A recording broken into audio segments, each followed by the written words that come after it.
I know that the topic of the show wasn't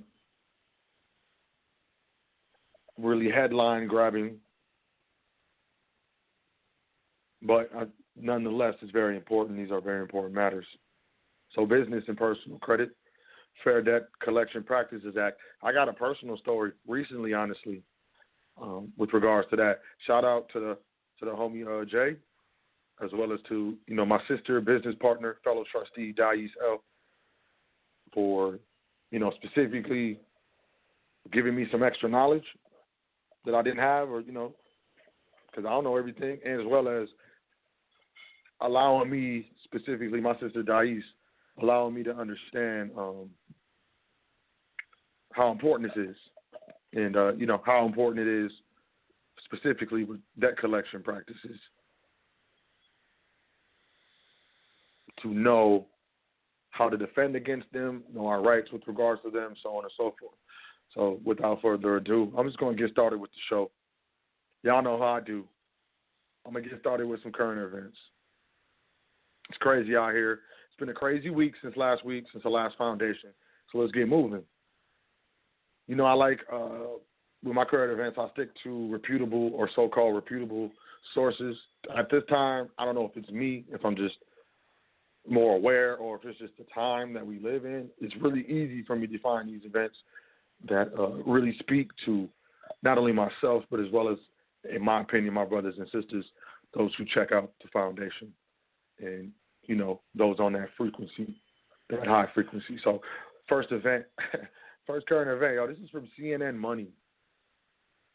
I laughed when I saw this. Other than that, it speaks to a sentiment that is, and I see being developed, which is, in my opinion, another smokescreen, another blame projection, like, oh, it's your fault, it has nothing to do with me. It's not us, it's you. So here's the headline on CNN Money. Americans have become lazy, and it's hurting the economy. I'm not playing. April 12th is today. This morning on CNN Money, Americans have become lazy, and it's hurting the economy.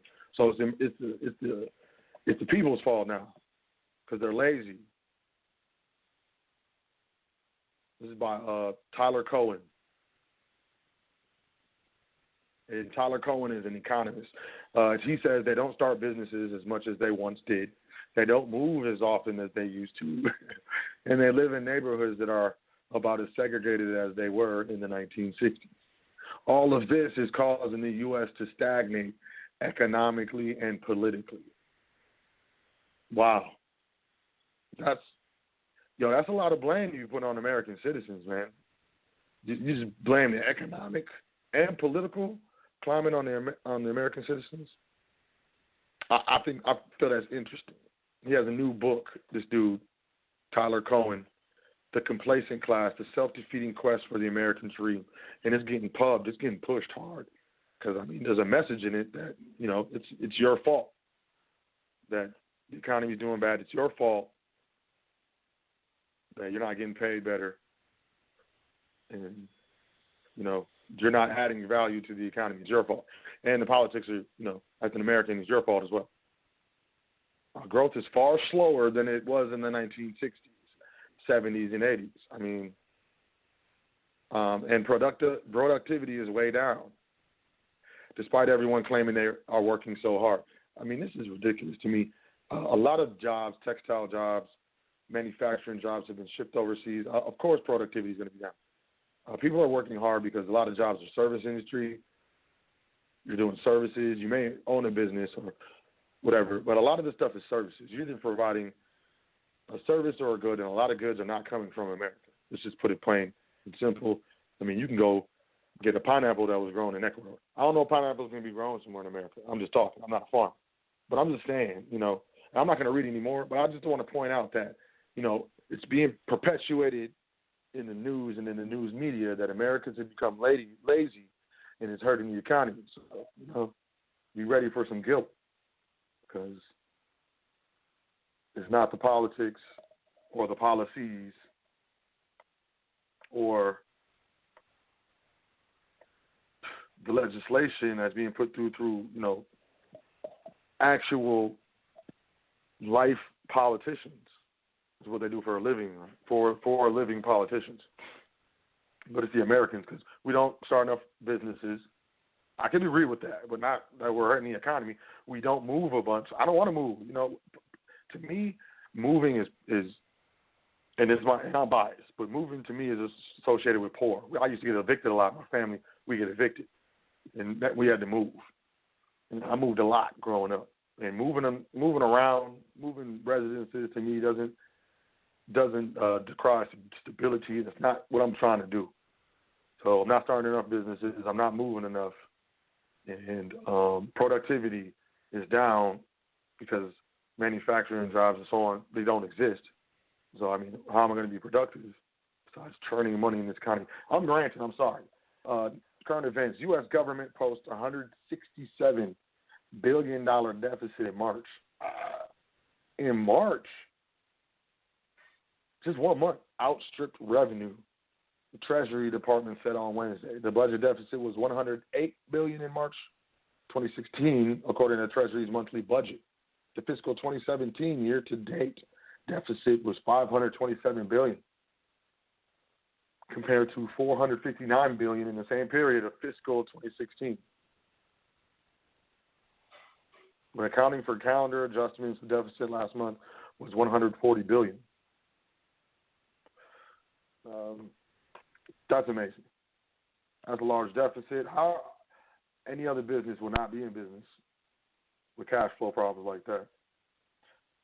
Next one, U.S. Fed could end reinvestment policy this year. This is from Reuters. I know that doesn't make sense for most of us. I had to read it twice before I understood what they were saying. The United States Federal Reserve could end the reinvestment policy this year. So basically, U.S. They're talking about winding down the balance sheet, the Federal Reserve, which basically it's gonna create problems for the economy. It's all bad, if you ask me. It would make it less necessary to raise the official funds rate. This was said by a central banker. Talking to reporters in Australia, St. Louis Federal Reserve President Jane Bullard said opinions deferred within the Fed on ending its balance sheet reinvestment policy, and it would take some time to agree on, but he left it could start later in the year. So, we can't figure it out. We can't get it together. It might start tomorrow. So we might start it later. But, let me get to a point where financial markets are pricing interest moving forward only one more interest rate hike this year, and argue that ending bond reinvestment could act as a replacement for rate rises. So basically, when the bonds mature that they sell, they're not going to be actively selling assets. They're not going to be selling bonds off the balance sheet. They're not going to be replacing them as they mature. So there's a lot of stuff. I don't know. A couple shows ago, I went into all of the debt that's coming due in the next couple of years, and these are maturing bonds. You're receiving income is a debt to someone else. And that's the Treasury. So they're going to stop doing this, and this is definitely going to affect the economy.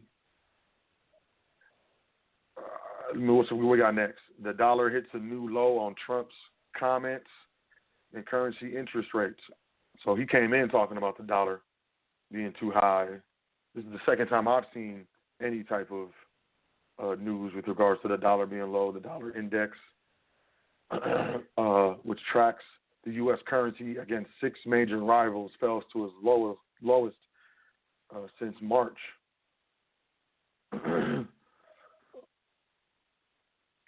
After Trump left open that he might renominate Janet Yellen, the Federal Reserve chair. But he came in talking a bunch of mess about her and the Federal Reserve and stuff like that. The market had a big reaction, but I think it was an overreaction, said Katie Lean. He may just be hedging his bets, but making sure. I mean, the market's good, but, Americans are lazy. But the dollar's down again, y'all. That's all I want to say. Let me get into tech real quick. Y'all know I'm into that tech. Then we'll move on so we get into the show. Toshiba warns it may not survive a crisis. All right, so Toshiba, I don't know if y'all know what's going on with Toshiba, but it's having a lot of issues because last year or around last year, from what I understand, Toshiba bought an American nuclear company. No joke. And they were looking to do nuclear projects or, something like that. I believe it was Westinghouse Electric. But Westinghouse Electric just collapsed and filed for bankruptcy last month. And it says here, after twice missing deadlines, so it missed 2 deadlines, Toshiba finally reported a net loss of 648 billion yen, which is $5.9 billion for the quarter that ended in December. So they're just now releasing that here. It's April. The quarter that ended in December, they lost $5.9 billion. So here's another company, and this is a Japanese company, but all these economies are all, these monetary economies, especially paper monetary economies, are all connected. But there's another company that's having issues, might not even make it. Check this out. Burger King, it's going to debut a Whopper commercial or advertisement. And on purpose, it's going to trigger Google Home devices. This is crazy. Talk about privacy. The fast food chain Burger King said on Wednesday it will start televising a commercial for its signature Whopper sandwich that is designed to activate Google voice-controlled devices. The 15-second ad starts with a Burger King employee holding up the sandwich and saying, "You're watching a 15-second Burger King ad, which unfortunately is not enough time to explain all the fresh ingredients of the Whopper sandwich. But I've got an idea. Okay, Google, what's in the Whopper burger?" And your phone, anything that's on today, it says, "Okay, Google." They're about to take control. This is why, man. Look, I like technology. I'm not gonna do that smart home stuff. Put my thermostat and my blinds and all that stuff on the internet, man, and control it from I'm cool, man. Because look at this. This is ridiculous. So if you got a Google phone, you got to turn off that OK Google, because these corporations, they don't start doing the dance with your device that you pay for. And you pay for the bill, you pay for the internet, but now it's doing, man, I got to laugh about it. Last but not least, I'm sorry, I had a bunch. Y'all watching this United thing? With the Chinese national? And they pulled him off. And if you look closely when they were pulling him, trying to get him out the seat, he must have let go or something, because they yanked him hard and he hit his head against the armrest. Like, they knocked him out. Apparently he's hospitalized. So far, United has lost over $250 million of its market share, its market value. Man, they're losing money. Now, all my people, we see this type of behavior all the time, but it's got to happen to, someone of a, y'all know what I'm saying, for it to be on the news. And I ain't talking, I'm just saying, whatever. But the airlines, they be tripping. If you've ever been on the airlines, but the shares are slipping. Stock was off about 4%, knocking off close to $1 billion of the company's market value by late afternoon. It's the worst stock losses they're talking about in a while, or if ever. I'm not going to read this whole thing because I'm really tired of doing this news. But this is commerce. So if we don't like something, if we don't appreciate something, if we don't approve, the only real way that we're going to hurt anything or anyone is hit their pockets. I want to point out, the Montgomery bus boycott. It's because it hurt their pockets. And money sees no color, so on and so forth. And this, at first that CEO, the passenger was being belligerent. I mean, he was tripping. And then now he's talking about, we'll never drag anyone off. I know, because look at that. He about to get fired. CEOs get fired first. But if we don't like something, we just need to stop spending money on it. I mean, spending money on it and marching and occupying and all this other stuff, just divest from it. Don't even pay any attention, mind, or money to it. That's the best way to get their attention, in my opinion. That's it for current events, y'all. Appreciate it. Check this out. Look, I administer multiple entities, public and private. All right. I contract on behalf of those entities a CPA who happens to be an EA, which is an enrolled agent. Y'all can look that up if you want. But basically he's tight with the IRS. My man, my man is one of the fraternity brothers, And I ain't tripping, it's whatever, but fraternities and different orders and stuff like that, especially in college, like you meet other people and success is a way of life. You understand what I'm saying? Bottom line, I spoke with him. I sat down with him because it's the end of the quarter, the first fiscal quarter of 2017. So we sat down and we had a talk. And I'm always trying to get this dude to talk to me because I know he knows stuff, and I'm always trying to get people to talk to me. I don't care. There's no shame in my game. So I'm telling him what I know, and I know a lot that the average person doesn't know and is not interested in. So I'm telling him what I know, and I'm telling him just different things about the economy and what I'm seeing and what I'm seeing with regards to Syria and so on and so forth. And I told him about I'm predicting I see a type of currency issue happening pretty soon. And my man looked at me, and this is a CPA. He's a certified public accountant. He's also an EA, which is an enrolled agent. He's also a MBT as well as RFC. I don't know what those last two. You know what I mean? Like, I don't know. But he got all these little things. I just know the EA, the enrolled agent, that's that deal. And he said, yeah, within the next 6 months, something drastic is going to happen. And I was like, what? And he wouldn't tell me anything else. You know what I'm saying? He just kept repeating the same thing, and he's got this little grin that he does out the side of his mouth. How people kind of smile at you, not condescendingly, or not like they're mean or anything or sinister, but just kind of smile at you like, yeah, I know more than you. You know what I mean? Like, you're good, but not as good as me type. That's kind of how he was smiling at me and stuff. And I'm not even playing. I said all that to say this. As far as, and I'm going to get into the topic, y'all. As far as, let's talk about money quick.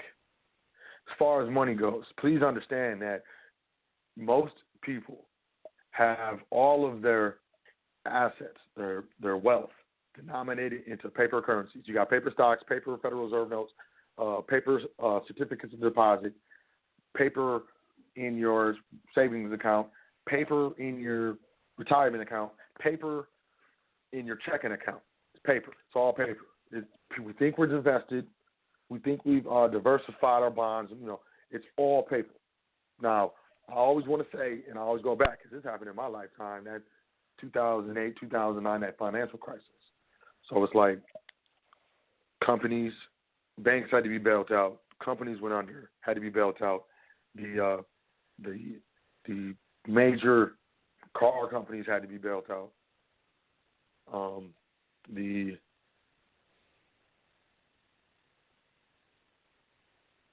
Pretty much the whole system had to be bailed out.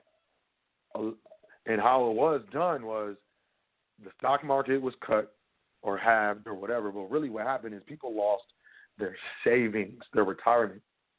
Most people's retirements were halved. Pensions, so on and so forth. A lot of people were laid off and had to go find new jobs. But guess what? When they got a new job, the whole benefits package was non-existent or drastically different. And, I said all that just to say that right now, my mentors, me, my peers, the people that I respect and research with and hypothesize with, even this dude that I don't even really know, I just contract with this dude, but he's in the know, and I know there are people in the know, and I know people who are in the know. There's about to be another problem with this money. So if you have, and here, I don't care about your stock. Look, your savings. Savings is retirement. You're saving for retirement. Your savings. Please don't save in paper. Don't save in Federal Reserve notes, dollar bills, y'all. Don't save in stocks, bonds, or anything like that. Save in tangible assets. More seriously and specifically, gold and silver. Hit me up, HFRN.Foundation@gmail.com. I'll plug you with the company. You can buy gold in as little as 1/10 of a gram. Can't tell me that's not affordable. You can't tell me. Also, silver is about $18 an ounce. Get American Eagles, get Browns, get bars, get something. But specifically saying not your cash flow, not the money that you need from day to day or week to week or month to month. Don't do that. But your savings. And if you don't have a savings, start saving your money in gold and silver. Now, I don't really care what it is. Just don't save your money in paper, because the Federal Open Market Committee, which is the committee that runs the Federal Reserve, system or whatever, they push for 2% inflation per year, which they inflate the currency per year, which means prices are more expensive. Things are more expensive each year by 2%, according to what they want. Not to say it's more, not to say it's less. Which means $30,000 in 2010 or 2005 or 1996 could get you more in 1996 than $30,000 and they're going to get you in 2017. So why would you save $30,000 for 1996 and then, you want to retire in a later year? That $30,000 ain't going to really get you a trip to the Six Flags and maybe a rental car and a hotel by the time you get to that year. You saving in paper currency. Paper currency doesn't hold its value. Paper currency is not backed by anything. And it's manipulated outside of your control. So like I said, HFRN.Foundation@gmail.com. Yo, it's like 1/10 of a gram of gold, man. Come on. You get 10 of them, now you got a gram. Start somewhere. Doesn't matter where you start, as long as you start. All right, so moving forward, let's get down to business, y'all. So,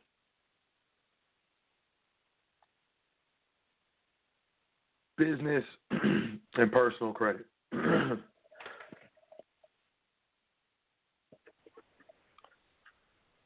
I'm sure we understand the difference between business credit and personal credit. I don't want to insult anyone's intelligence. What I do want to really, I guess, talk about with regards to this episode, y'all, is the importance of it in this society right now, and the leveraging ability that you have if you are in a position of power, control, and knowledge when it comes to business credit profiles as well as personal credit profiles. Now, when it comes to commerce, credit is king. Why do I say that? Because credit is essentially, if you ask me, a legal way to make money or a legal way, possibility to make money out of nothing.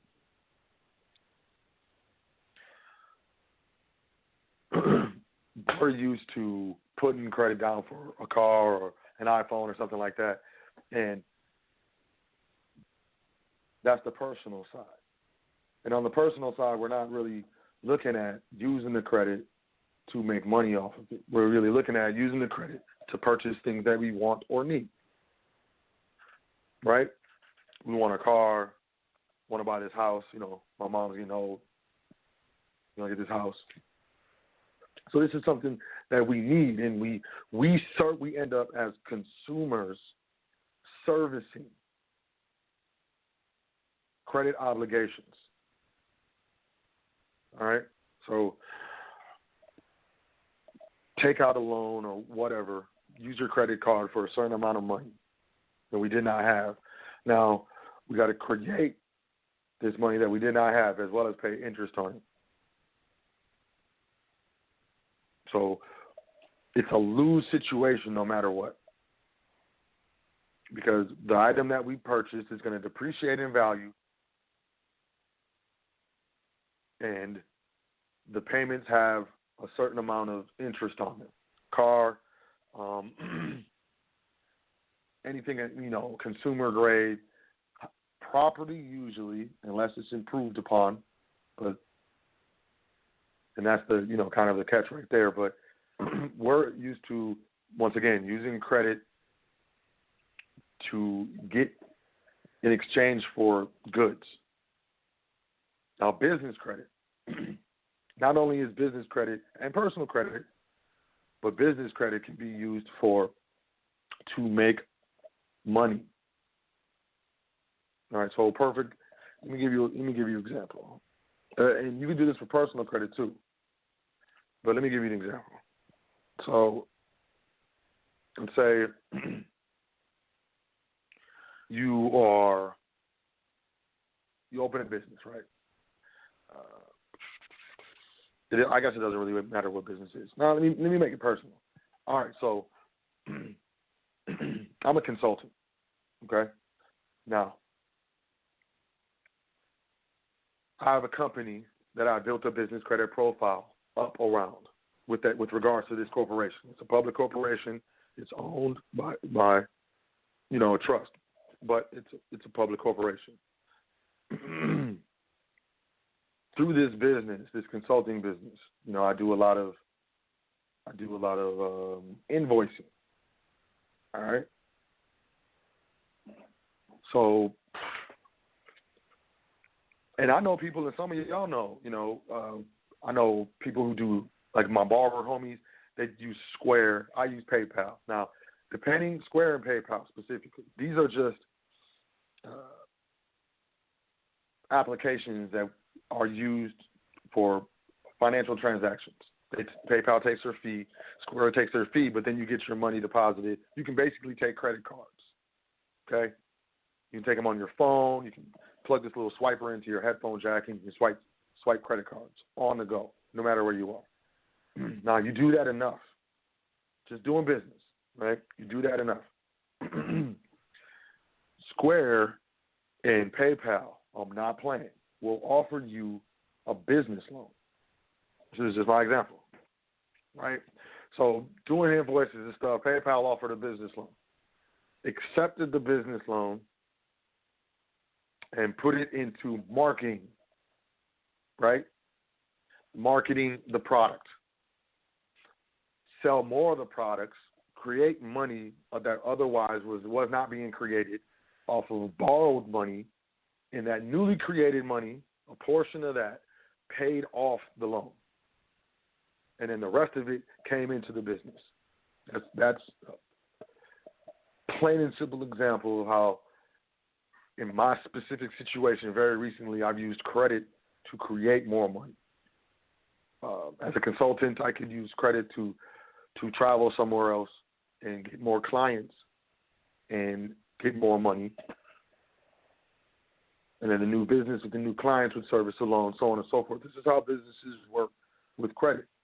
So I want to introduce the idea foundationally, the foundational idea that there is money to be made off of credit. And it legally, I'm not talking about no scam, man. I know, I've heard it, thought about it before, thought about them all.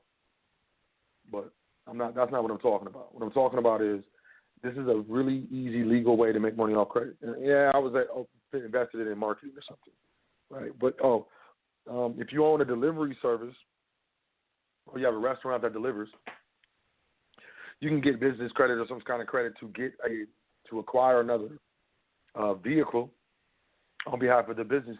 And now that restaurant that delivers can expand its delivery map and take in more profits because it's now able to reach more customers. You can reach all those customers you were reaching, but you can add on now because there's another vehicle that you bought with the business credit. Now, all of those new customers, they're already getting the old money that you were getting before. Now you get new customers. All the new money is servicing the credit obligation that created the new money in the first place. Y'all see what I'm saying? I know it's kind of abstract, and I wish I had better examples. But I just want to lay a foundational idea in your mind that we make money off credit. We make money off contracts, but we were already doing that. And when I say we, I say private individuals. That's what I'm talking about. We do business in the public, but we're private. We make money off contract, off top. We're contracting. We're entrepreneurs. We're opening new businesses. We're administering old ones. We're thinking of new things. It doesn't matter. We're entrepreneurs. But in commerce, we make money off credit too. We make money off credit. That's what businesses do. They use credit to expand their market, to expand their market share, to acquire new customers, to market to new customers, to acquire new equipment, to become more efficient, to lower costs of manufacturing or servicing. And these costs that are saved are essentially just aggregated to the servicing of the loan. The money that I'm saving, because I got this loan, I got this new equipment, now I can do this much, much faster. I'm saving this much money. Instead of taking that money and pocket it, I'm going to take that money to service the loan. And then when the loan's paid off, now all the money, now it's profited. Now we're doing the dance. It's a concept called delayed gratification. It's fundamental. We delay being happy and satisfied and getting what we want now because we know there's a bigger reward later.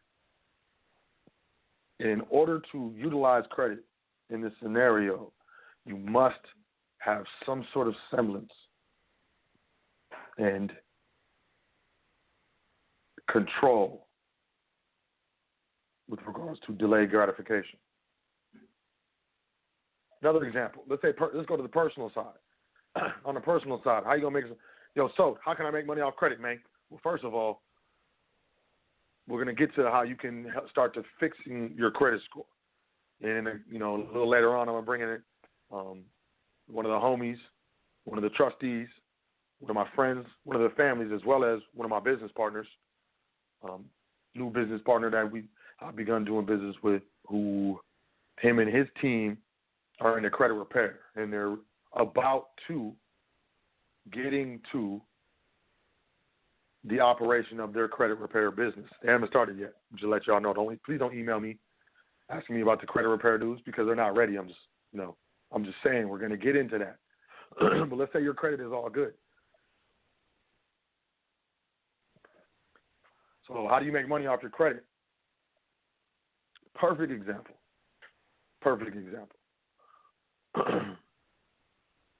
This is my favorite. This is what I tell everyone I can. With a what is it? An agreeable. Well, that's not the word. With a certain credit score, it doesn't have to be too high. I'm pretty sure. It's 680.